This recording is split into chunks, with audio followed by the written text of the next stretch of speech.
সদ্গ্রন্থ পাঠ করছিলাম। ডক্টর মহানামব্রত ব্রহ্মচারীর গীতার ধ্যান। সমগ্র এই পুস্তকের ভূমিকা গীতা কি বৈরাগ্য বিরোধী, পর্ব 22 পাঠ করছি। সভা বসিয়াছে, আলোচনার প্রণালী স্থির হইল, ডিবেটিং ক্লাবের মতো। আলোচনার বিষয় হইল গীতা ভোগবাদী কি ত্যাগবাদী, গীতা বৈরাগ্যবাদী কি বৈরাগ্য বিরোধী, the aim of the Gita worldly happiness or other worldly bliss. একজন বিশিষ্ট ছাত্র পূর্বপক্ষী হইলেন। তিনি যথাযথ যুক্তির দ্বারা পূর্বপক্ষ স্থাপন করিলেন। তিনি বলিলেন, গীতা ভোগবাদী, গীতার লক্ষ্য ইহকালের সুখভোগ। কারণ 1, গীতা অর্জুনকে রাজ্যভোগের প্রেরণা দিয়া যুদ্ধে লাগাইয়াছেন। 2, অর্জুন চাহিলেন বৈরাগী হইয়া ভিক্ষা করিয়া জীবন কাটাইবেন। গীতার বক্তা তাহাতে রাজি না হইয়া তাহাকে শত্রুবধে নিযুক্ত করিলেন। অতএব গীতা বৈরাগ্য বিরোধী। 3, গীতার মধ্যে অনেক নৈতিক ও আধ্যাত্মিক কথা থাকিলেও গীতার গানের ধোয়া বার্ডেন, উঠো যুদ্ধ করো, শত্রু বধ করো। অতএব গীতা ইহকালবাদী কর্মবাদী, কর্মের ফলই হইল ভোগ, সুতরাং গীতা ভোগবাদী।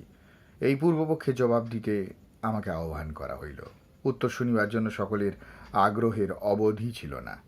বিস্ফারিত নয়নে উৎকর্ণ হইয়া সকলে অপেক্ষমান ছিল। আমি উত্তর করিতে দাঁড়াইয়াছিলাম।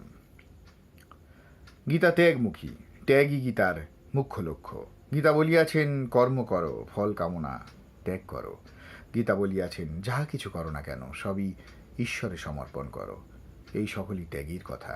গীতা বলিয়াছেন সকল ধর্ম ত্যাগ করিয়া একমাত্র ঈশ্বরের শরণ লও।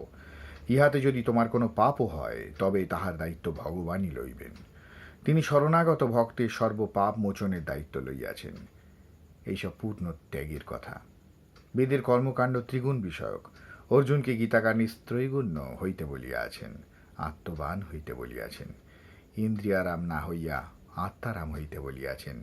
যিনি আত্মবান, আত্মরতি, আত্মতৃপ্ত, আত্মারাম, তিনি কর্মের অতীত, তাহার কোনো কার্য নাই।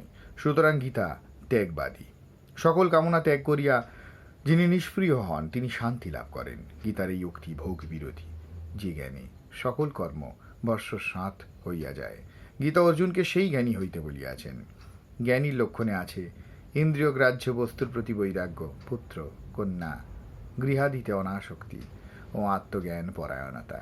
ইহাতে বোঝা গেল গীতা ভোগ বিরোধী। অশান্ত মনকে শান্ত করিবার উপায় গীতার মতে অভ্যাস ও বৈরাগ্য।